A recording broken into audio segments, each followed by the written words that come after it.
What is going on, everybody, and welcome to episode 253 of the greatest combat sports and culture show in the entire universe, the Fight Podcast. I am your host, Serg Vicente, and we got a great show for you guys, man. So on today's menu, let's just go ahead and jump into it on this episode of Morning Coffee and Fight News. For everybody who's joining us live today on Facebook, on YouTube, and on Twitch, thank you so much for joining in live, man. I appreciate you guys. All the love that we've recently received on social media, on IG, man. Thank you guys so much. We really do appreciate the love. We're going to keep on trying to bring as much content for the fight game and for the culture to you guys. And we're going to start bringing, especially when the new year comes up, a whole lot of great interviews and more content like that. All right. So on today's menu, we're going to go ahead and recap this past weekend's amazing fights. We had, obviously, Canelo Alvarez proving that he is the pound for pound number one. I'm going to go ahead and explain why. We'll also explain and talk about what is next for Canelo. We'll also discuss, in the UFC, the old guys got it done this past weekend in UFC Vegas 17. Dana White versus the media. Dana White dropped a Trumpian-esque, a political hit style campaign against the media, and I'll talk about that video. We'll talk about the big bang that the UFC actually has to kick off 2021. A lot of fights were pretty much let loose right now, so we'll discuss that. Anthony Pettis is leaving the UFC, enters free agency. We'll discuss that and so much more on this episode of the Fight Podcast. This episode 253. Again, man, I'm your host, Serg Vicente. Everybody who is joining us live today on Facebook, on YouTube, and on Twitch, man, thank you guys so much. This is episode 253, Morning Coffee and Fight News. Man, it's the holidays, man. The week of Christmas is already here, and I told you guys, and I think I keep talking about it, and I've talked about it over the last month, it just doesn't really feel like the holidays here in LA, but it's okay. This week, starting to feel a little bit like Christmas. Like I said, my lady and I drove around town, saw some lights and shit. Those lights makes you feel like Christmas, okay? I love that shit. And we're going to go ahead and continue. Like I said, we've been watching all the movies and stuff. If anybody's listening, what are some of the classic holiday movies you guys have been watching this holiday season? Last night, I know this isn't one of the classics, but we watched Why Him. I don't know if you guys have seen it. It's one of Franco's movies. Dog, I laughed my ass off. It's with James Franco and Buddy from Breaking Bad. I thought that shit was amazing. It's added to our holiday playlist along with Home Alone and the Santa Claus. We're throwing Why Him in there, man. It was a great movie. I really enjoyed it. But let us know in the comments, man. What are you guys listening to and watching this holiday season? I know even musically, I've been listening to some music. Chance the Rapper, who I know I've said it here many times, I am not the biggest Chance the Rapper fan, but he just dropped a holiday album with Jeremiah. Salute to Jeremiah. Sounds like Buddy's out of the hospital, so that's a good thing he survived COVID. People, COVID is real. Wear a mask, please. But he seems like he went out there, man. He dropped a holiday album, and I cannot stunt. I have been rocking that shit all month. So salute to those dudes for that one. But man, holidays have been coming up, and we have been getting some surprises in the land of combat sports. So let's go ahead and jump into this episode of Morning Coffee and Fight News right here on the Fight Podcast. Let's start off with this past weekend, man. Canelo Alvarez went out there, and he had a great fight against, Caleb Smith. Caleb Smith is one of those guys that a lot of us, even myself and the Guru B Camp, talked about he's a potential threat. He was the best super middleweight in the world. He won the boxing super series at that weight class and just looked amazing doing it. Dude is 6'3", has power in both hands, has a 7.5-inch height advantage, 7.5-inch reach advantage. I expected this fight to be a little tougher than it ended up being. And people, I've said it time and time again. I think Canelo is a pound for pound number one guy in the sport.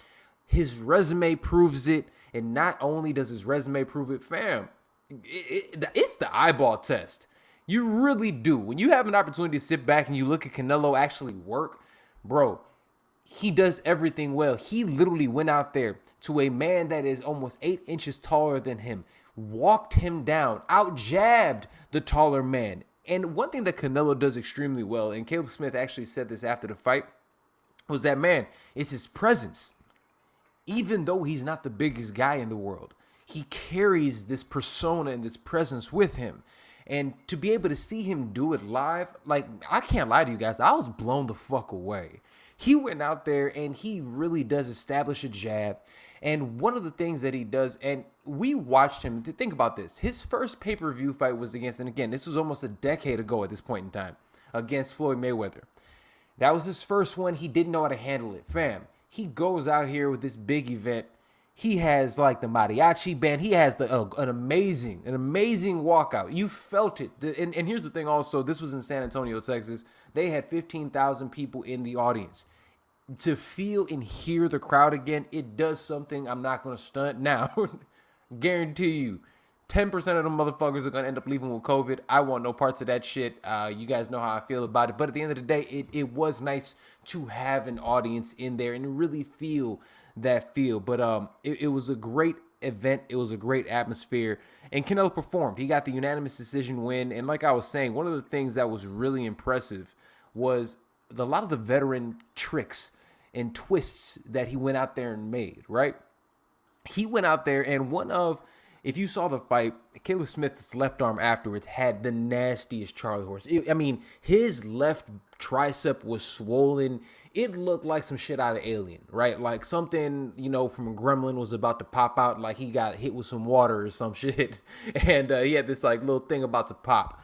What it was that Canelo Alvarez was targeting that left hook because Caleb Smith has such a good left hook, and Canelo said it afterwards. He's like, look, man, at the end of the day, the dude has a great left hook. We wanted to minimize that, and the way we did it was targeting that left arm. Bro, he dislocated Buddy's, detached his bicep. That's how hard he was hitting him, and he really just took that completely away from him, man. And that's one of the things that you gotta love about what Canelo Alvarez does. So to go back to the initial question and saying, yo, who's the pound for pound number one guy in the sport? It's Canelo Alvarez. Now, is it close to people want to say, no, man, it's Bud Crawford? No, it's whoever the fuck. Look, man, you can't say it's Bud Crawford because at the end of the day, Bud Crawford doesn't have the resume to do so. You can give me the eyeball test, but at the end of the day, he doesn't look or doesn't do anything that proves that he's better than anybody else in his weight class, especially when a guy in his weight class actually has the resume to back it up. All right? That's a topic, obviously, we'll talk about it another day. Canelo has the resume. He's jumped weight classes. He's not just staying in one weight class. I mean, remember, he started off at 54. He went all the way up and knocked out Kovalev at 75 at light heavyweight. He jumped back down to 168. He got this belt, beat the best guy in the weight class, and then afterwards, he proceeded to call out everybody at the weight class. He said, look, man, I am going out here, and at the end of the day, I'm searching for belt. I'm belt hunting now. I want to be the undisputed champion at 168 at super middleweight. That's boss shit. And to me, that is why he's going to be the number one guy, and he has to be the pound for pound guy in the sport. No fans or buts about it. It's not Bud. It's not anybody else. It's not NUA. All those guys are great, but the best right now at this present moment in time is Canelo Alvarez. All right, let's moving on. We have to think about this also. At the end of the day, what is next for Canelo? And that is a big question because at the end of the day, he does say he's belt hunting. You think about it, the WBO belt's out there. That's what's it called? Saunders. You got him out there, right? So what's really next for Canelo? You got the IBF champion, one of our personal favorites who talk about it all time and time again here on the show, Caleb Plant. I love Caleb Plant. I love his style. And stylistically, I think that is a tougher matchup than a lot of people really expect, right? So I fuck with that one. Obviously, we have Billy Joe Saunders on the other side as well. So those are two fights. One of them obviously is already with the zone, but Canelo, we look at it, Canelo's a free agent. He can do what the fuck he wants to do.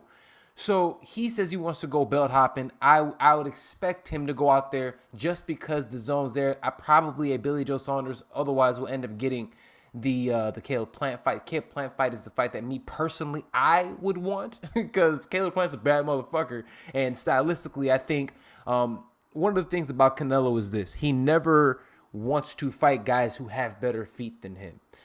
Caleb Plant is one of those guys. If you go back in the history and look at the fights that he has truly struggled with, and I'm talking about Canelo itself, that's, the Trout fight, the Austin Trout fight, the Erislandy Lara fight. Those are fights with guys that, you know, honestly have better feet than Canelo. And even in my estimation, a lot of people thought that Lara actually won that fight. Lara didn't win that fight. But again, anything close to Canelo, they're going to get it to him, you know. So you have to either A, knock his ass out, or he's going to get you on the books either way. So that's an option. Those are two. But for me personally, who do you guys think I would want to see Canelo fight next? It's Jamal Charlo, man, the Hitman. I think that is the best possible option. I think that's the best viable outcome. I think that is the best stylistic matchup. Charlo is a guy that I think a lot of people, especially after his last fight with Derevchenko, he stepped up to the plate. That is what we wanted to see. Can he beat an elite guy? And not only did he prove that he is an elite guy in this weight class, he also proved he's a legitimate B-side contender for somebody like Canelo. Because let's keep it a bean. Canelo's the A-side for anybody. I don't give a fuck if he's fighting Tyson Fury. Canelo Alvarez is the A-side against anybody at this point in time in boxing, okay? So that would be interesting to see, in my opinion. I would love to see that. Now, do I think that's the fight that's going to happen next? No. It is either going to be Billy Joe Saunders, or it's going to end up being, like I said, Caleb Plant, probably Billy Joe, because of the relationship that they have on Matchroom and the Zone. So that's probably going to happen next. But I think what you need to do is build up Charlo. He has to be this boogeyman. Charlo has already come out and said, fuck it, I'm moving to 68. You know, Canelo said he's not coming back down to 160. I'm moving to 68. He's chasing Canelo. This is what I think he should be doing, and this is why I think he will end up getting that fight in the future. And I do agree with one of the Yahoo Sports writers, and I'm blanking on the name right now, and I'm sorry, I'll end up putting it in the comics for you guys later on. But he said that he believes that Charlo can end up being the biggest pay-per-view fight in Canelo's career. Now, I know a lot of us are thinking like, what the fuck are you talking about, Serge? No. Think about this. He's already proven that he did his first pay-per-view recently, and he sold extremely well. The biggest pay-per-view that Canelo has ever had has only been about 2 million, and that was with Floyd Mayweather. He did just over 2 million pay-per-view buys. So if he did just over 2 million pay-per-view buys there, his best other one after that was with the second Triple G, and that was about 1.5 million buys. Aside from that, he's only done 900, and that was with Miguel Cotto. Aside from that, he doesn't really sell that much. So can he end up getting more than 2 million buys with somebody like a Charlo? Man, Charlo has a fan base. He's one of those guys that's a part of the culture. So the culture would absolutely get behind him, especially if he starts really getting pushed.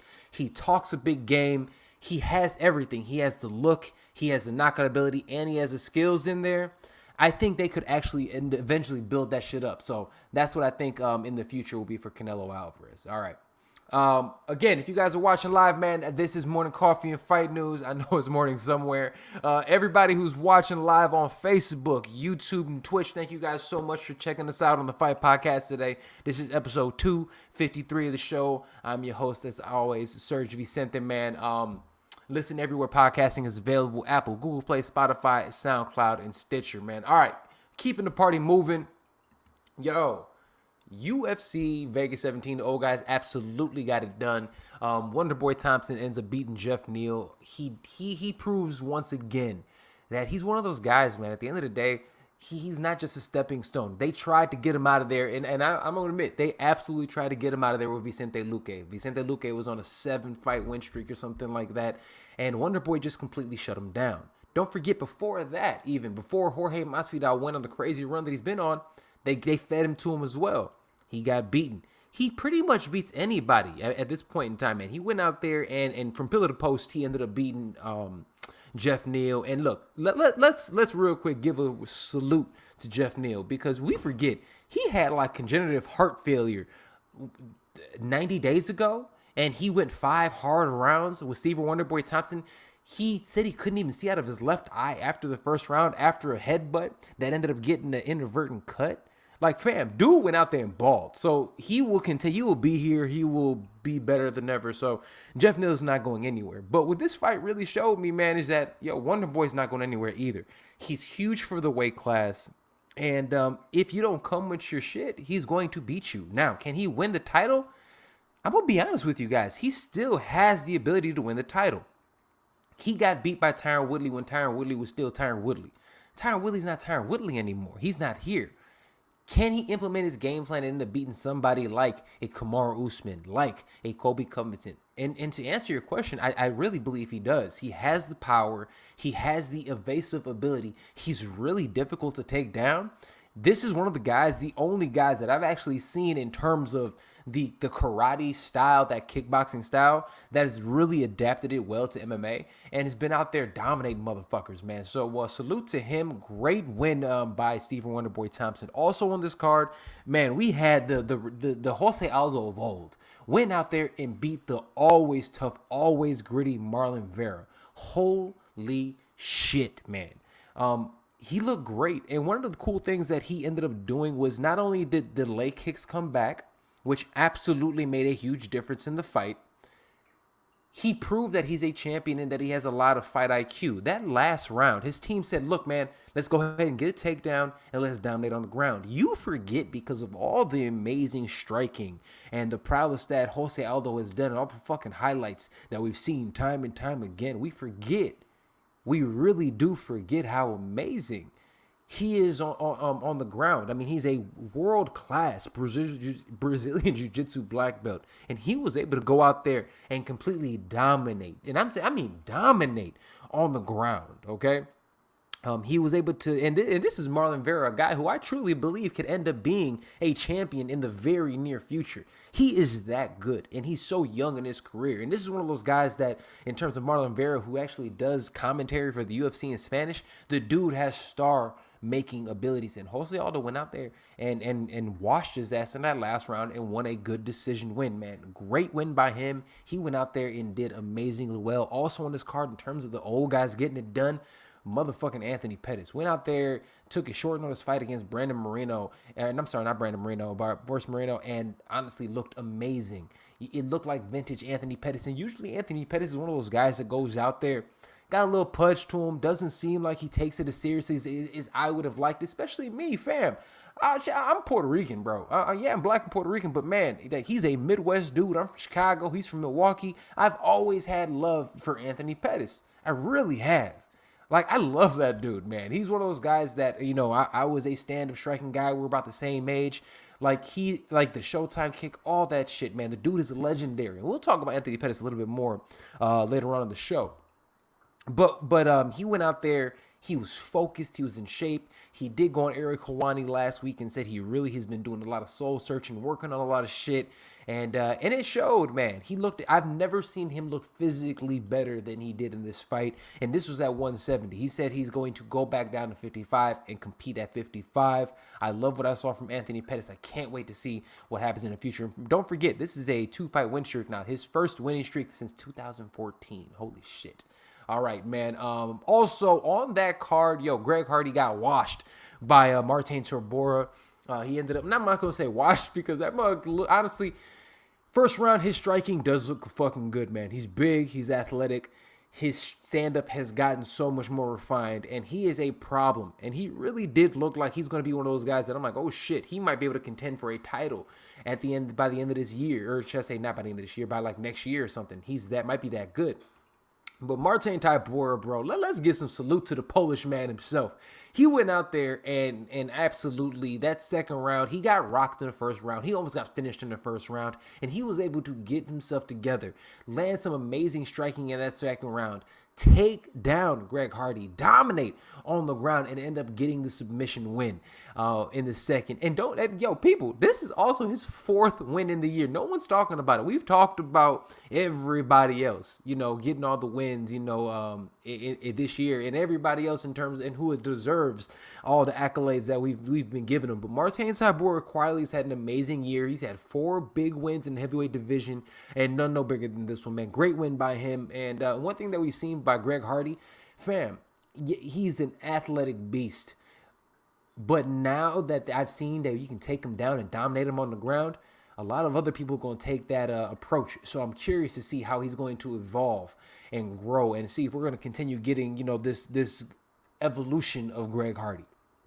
Anything else on this card that I wanted to talk about? Ooh, yes, Rob Font. I'd be remiss if I didn't talk about Rob Font. The cartel, the New England Cartel's very own, man. This dude goes out here, Puerto Rico stand up, Boston stand-up. He was out there in blitzes, absolutely destroys Marlon Moraes. Man, Marlon Moraes is somebody who is a former WSOF champion. He has competed for the championship here in the UFC, and I'm telling you now, it seems like I don't know what's going on. Ever since he lost to Henry Cejudo, it seems like mentally he can't get past something. Something mentally is off with Marlon Vera. But I'm not going to take away anything from what Rob Font did to him. He went out there, took on some adversity early on in the fight, and then ended up just lighting his ass on fire in that second round, in the end of that first round. It lands some huge combinations, and then ends up after that fight. I mean, knocks him out in the first round and ends up calling out TJ Dillashaw. Jose Aldo also calls out TJ Dillashaw, the former champion whose suspension, 2-year suspension for EPO, will be up next month. I'll say it again. TJ Dillashaw's EPO suspension is up next month. So the former champion will be back. And the former champion, who I have said before that I believe is probably the best that we have ever seen at 135 pounds ever.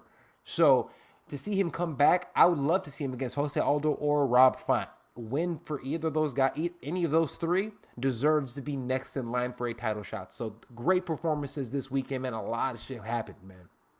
A lot of shit. For everybody listening right now on Facebook, YouTube, and Twitch Live, thank you so much for joining us on the show. This is episode 253 of the Fight Podcast, morning coffee and fight news. We're keeping the party going, man. A lot to talk about today on this holiday week. Christmas time already, man. This is crazy. Christmas is this Friday. I hope you guys did all your shopping. I know it's been a little bit difficult this year. I know not a lot of us are going to the store, unless you live in the South, because y'all don't give a damn, it seems like. Muggs going out there kicking it. All the videos that I've seen from Atlanta, man, Muggs the clubs are cracking. Clubs look like they're cracking more so than they ever been right now, man. So you guys be safe out there, but a lot seems like it's happening and going on right now. But it's been wild trying to holiday shop and everything. But I hope you guys are doing it, man. Hope you guys are enjoying your holiday season. We have a couple weeks off from fights, and Dana White wanted to pretty much let everybody in the media know. And I don't have the video to play for you guys now. Obviously, you can check it out everywhere on social media. Actually, I think I might end up reposting it on the Fight Podcast page itself.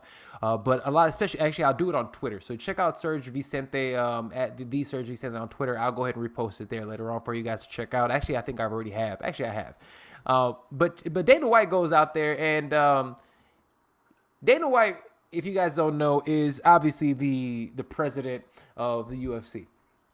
He built the company, took it from almost the verge of bankruptcy to the multi-billion-dollar company that we see today. He goes out there, and I'll make this short because I don't even want to give it too much credence. But my man's puts a video out, and it was like this political hit job style video on the media, talking about how the media shit on him all year, and he has risen up because with all the COVID and shit like that, and it was just this bullshit video, right? He goes out there and really just shits on everybody and says, "Oh, look, I'm the man." And look what I've done. So he essentially goes out there and sucks himself off for, what is it, the four and a half minute video, okay? So this is what I want to say about the video itself. He goes out there, and the whole point of it was to talk about, look at how this media doesn't know what the fuck they're talking about. The media is ridiculous. And he's taking a page out of his Donald Trump playbook, who's one of his butt buddies, right? One of his Escobar brothers, I'm sure. So he's out here, man, and he's really, I think he's making himself look foolish, because a couple of things that I noticed in this one is that he didn't even thank at the end of the video. He spent the time pubbing himself up, patting himself on the back, and he didn't even thank the athletes, the coaches, the staff. He didn't do that at all, and that's my biggest thing. Like, fam, you can talk shit about the media, but I think people have to understand and admit that the media, yes, they went out there and criticized him at the beginning of it, but they criticized him because he wasn't doing what he was supposed to be doing. All 50 states shut down. The globe was shutting down. It was a global fucking pandemic, and he was still trying to put shows on. He did a show in Brasilia, did zero COVID testing. He got criticized for it. He was trying to do a Tachi Palace show. We forget that shit happened a long time ago. He was trying to do a show there, and he wasn't going to do the regulations. He wasn't trying to do the regulations, and that is what people were critical of. You're trying to go backdoor and not taking into account what is currently going on. He didn't mention that, obviously. But he also didn't mention is that after that happened, and when he did go out there and fix it, and he did succumb to the pressure of the media, after that ended up happening, the UFC was praised by everyone by being the first to go out there and do so. And the media was the first one out there saying, yeah, now that you fixed your mistakes, good shit. But Dana doesn't want he doesn't want to go out there and do that. He wants to make it seem as if everyone's against him. Woe is me. I'm gonna cry like a little baby. Look, man, I'll be the first to tell you, the UFC had an amazing year. Dana White, you did an amazing job this year. This is unnecessary, fam. This is unnecessary because if it's not for the media, the sport isn't as big as it is. That's what a lot of these athletes and people have to understand. The media is the one who tells your athletes stories. They tell these stories. They make it exciting. They get us hype. Look at what is the knock on boxing right now. The knock on boxing is that, nobody knows who anybody is. Why do we know who these UFC fighters are? Yes, because Dana White went out there and did it, but who is he talking to? Who is he going out there to try to pub this shit? I don't see him putting billboards and shit out here. No, he's going to the media. He's telling these stories to the media. So you're going out there and shitting on the people that are helping build your brand? Come on, fam. That's not the way to do it. But obviously, it's Dana White. This doesn't surprise me. It's more laughable than anything else. So we'll move right along because at the end of the day, he is doing some great shit. And one thing I do want to talk about is, the UFC's coming back with a bang to kick off 2021. They're taking about a 3.5-week break. But let me go ahead and pull this up. And if you guys will always check us out on social media at the Fight Podcast, we put all of the big fight announcements up on our page, so we'll always keep you to date what is currently going on. So check us out on all social media. Oh shit, a little bit of breaking news, guys. Actually, let me go ahead and change this up. Literally just happening right now as I'm speaking. Obviously, I was going to talk about this next. Anthony Pettis leaves the UFC, enters free agency. Reporting by Mark Ramundi, literally. What was 113? As of right now, Anthony Pettis will be joining the PFL's lightweight season that is expected to include two-time champion Nate Schul, Clay Collard, Johnny Chase, and a whole bunch of people that doesn't even matter. So Anthony Pettis is joining the PFL for that $1 million prize. So he left the UFC and he is now entering the PFL. Yo, people, that is huge, man. Anthony Pettis yesterday actually went online and I actually posted it on the Fight Podcast's page. He said, after 12 years, I've decided to part ways with the UFC to explore free agency. He thanked the UFC, and he put this huge, this beautiful kind of press release notice out there himself. We're working on some things, guys. So hopefully at the beginning of the year, we have some big surprises for you guys. But Anthony Pettis goes out there, man, says, after 12 years with the company, so many amazing memories from winning my first world title in the WBC, 23 years old, to becoming the UFC world champion at 26 in my hometown. From beginning on MTV to the cover of the Wheaties box, I am forever grateful for everything that I have experienced and accomplished with this company. Dana, thank you for everything that you've done for me. I was a kid from the south side of Milwaukee, Wisconsin with a big dream. You helped me turn that dream into reality. Thank you. Lorenzo and Frank Fertitta, Reed Harris, Sean Shelby, Dave Scholler, and Burt Watson. You have helped me and impacted my life, my career in countless ways. I'll forever be thankful. Everyone at the PI, you have helped me take my game to a next level. Everyone that works behind the scenes, I'm so grateful for your tireless work, especially on the road. You have no idea how much you are appreciated. Thank you. Last and most importantly, the UFC fans, thank you. You gave me energy in every fight. I hope I have been able to show you that anything is possible. I am excited about my future in this sport. I promise I am not done. From the bottom of my heart, thank you all. Anthony Showtime Pettis. That's fucking amazing, man. He's somebody that has always been one of my favorites. I talked about it a little earlier in the show. He's one of the guys that I truly, when I was really coming up in the game, really emulated, you know. And I think a lot of, you know, being a Latino guy from the city, you know, so it was one of those things that was really, really dope to see.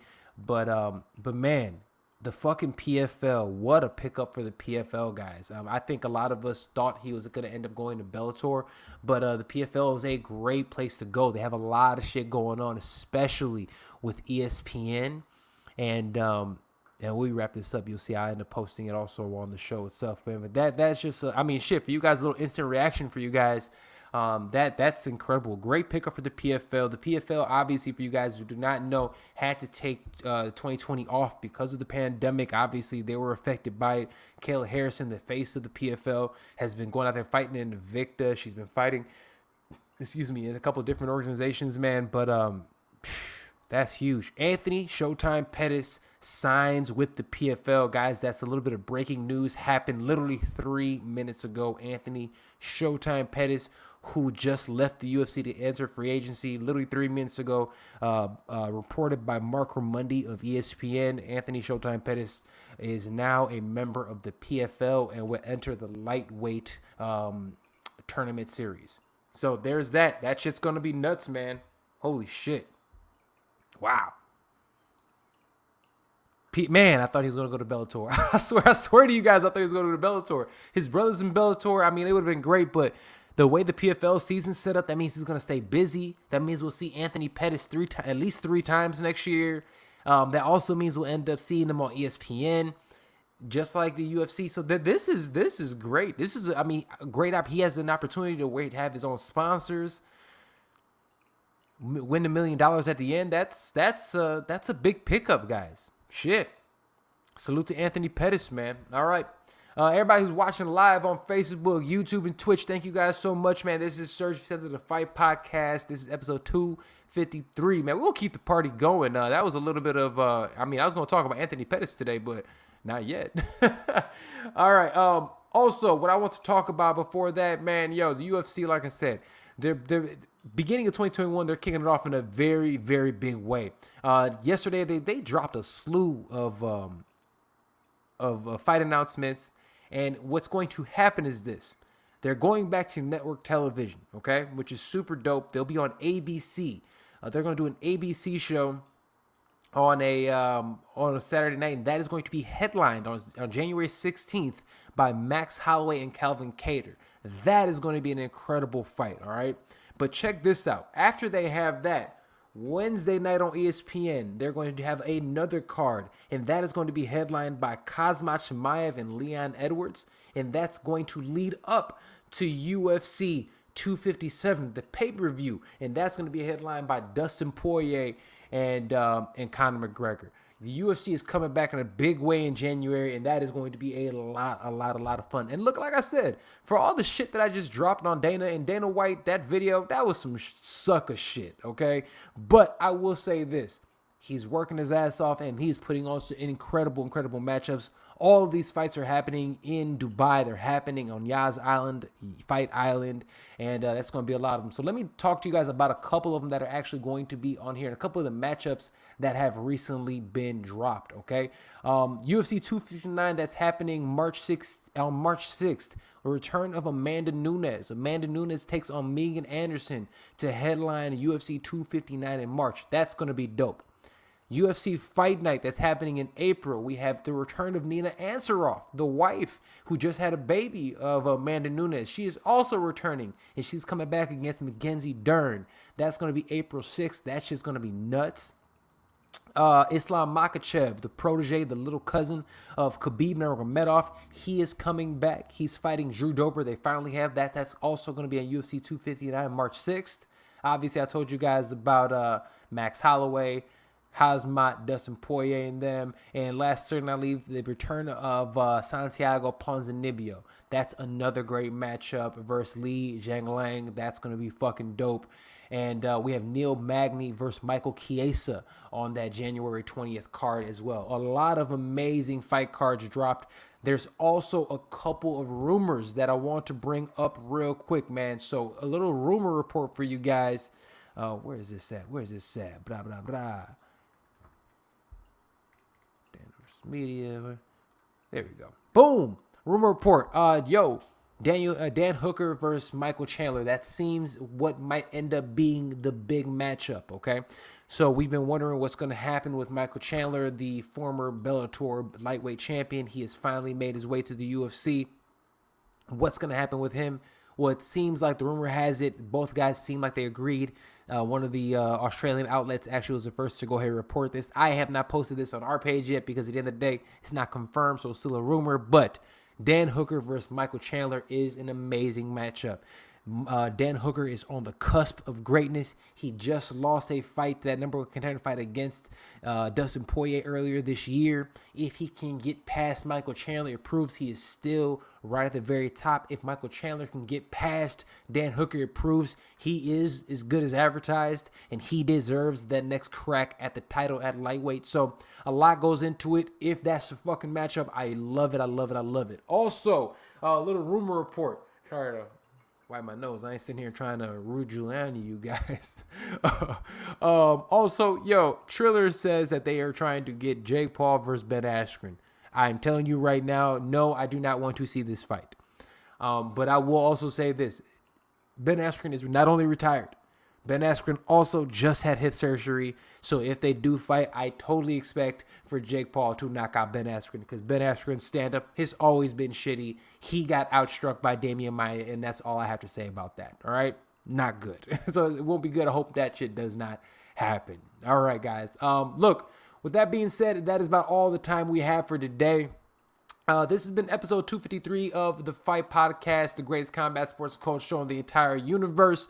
Remember, guys, listen to the Fight Podcast everywhere podcasting is available. Google, Apple, Spotify, Stitcher, SoundCloud. Check us out on the website, thefightpodcast.com. Listen, like, subscribe. You can do all that right down here if you're watching live on Facebook, YouTube, and Twitch, man. Thank you guys for checking us out today on the page. Follow us at The Fight Podcast and all social media platforms. Let your friends know about it. Also follow me, the host, Serg Vicente. Love you guys. I appreciate it as always. We'll see you guys next time right here